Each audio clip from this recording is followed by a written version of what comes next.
السلام عليكم ورحمة الله وبركاته. وعليكم السلام ورحمة الله وبركاته. নাজমুস সাকিব, তুমি আমি যে আয়াতের শুরু বলে দিচ্ছি এখান থেকে তেলাওয়াত করবে। আউযু বিল্লাহি মিনাশ শাইতানির রাজীম। ওয়ালাকাদ আতাইনা ইব্রাহিমা রুশদাহ।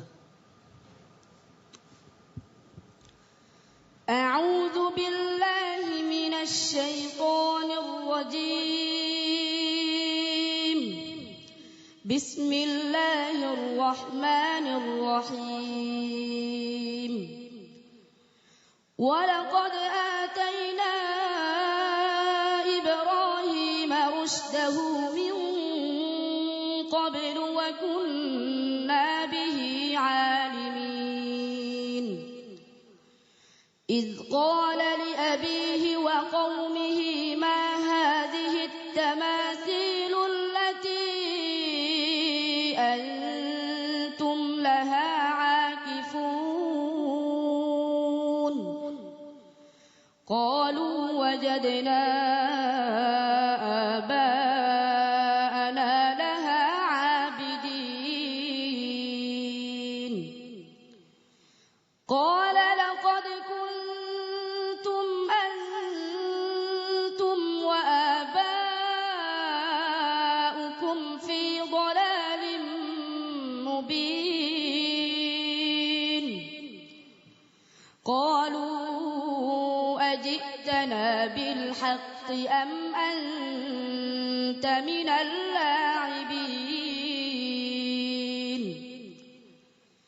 قال بل ربكم رب السماوات والأرض الذي فطرهن وأنا على ذلكم من الشاهدين. وتالله لأكيدن أصنامكم بعد أن تولوا مدبرين. صدق الله العظيم. ما شاء الله.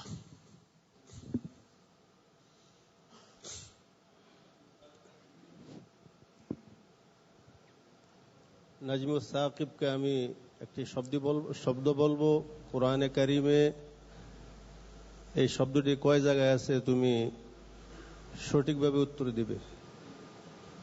তাবারাকা শব্দটি কয় জায়গায় আছে তুমি পড়ো।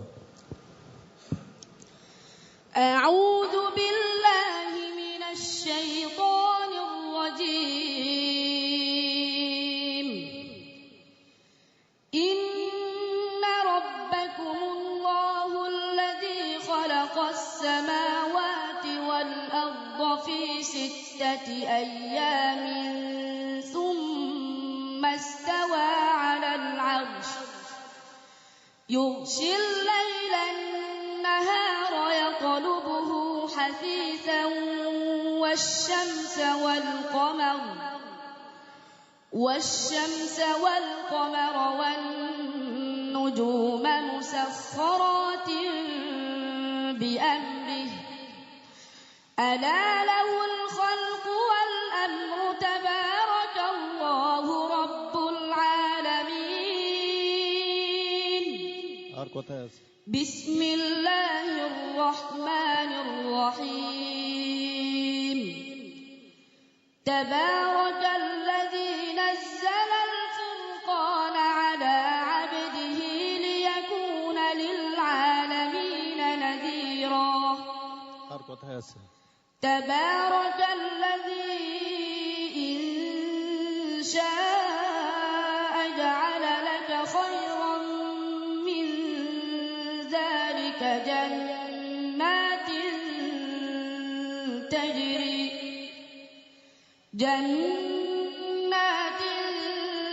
تجري من تحتها الأنهار ويجعل لك قصورا.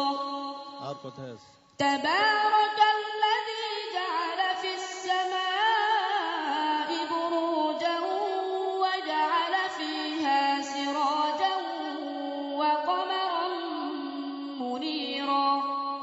কথা আছে تبارك اسم ربك ذي الجلال والإكرام আর কথা আছে تبارك الذي بيده الملك وهو على كل شيء قدير صدق الله العظيم صدق الله العظيم মাশাআল্লাহ মাশাআল্লাহ আলহামদুলিল্লাহ। প্রিয় দর্শক, আপনারা শুনলেন যে আমাদের এই ছোট্ট বন্ধু নাজমুস সাকিব তার অত্যন্ত চমৎকার কোরআনে কারিমের তিলাওয়াতের মাধ্যমে আমাদেরকে মুগ্ধ করেছে। এবং উস্তাদজি জিজ্ঞেস করেছিলেন যে তাবারাকা এই শব্দটা কোথায় কোথায় আছে, নাজমুস সাকিব সব জায়গায় বলে দিয়েছে আলহামদুলিল্লাহ। অনেক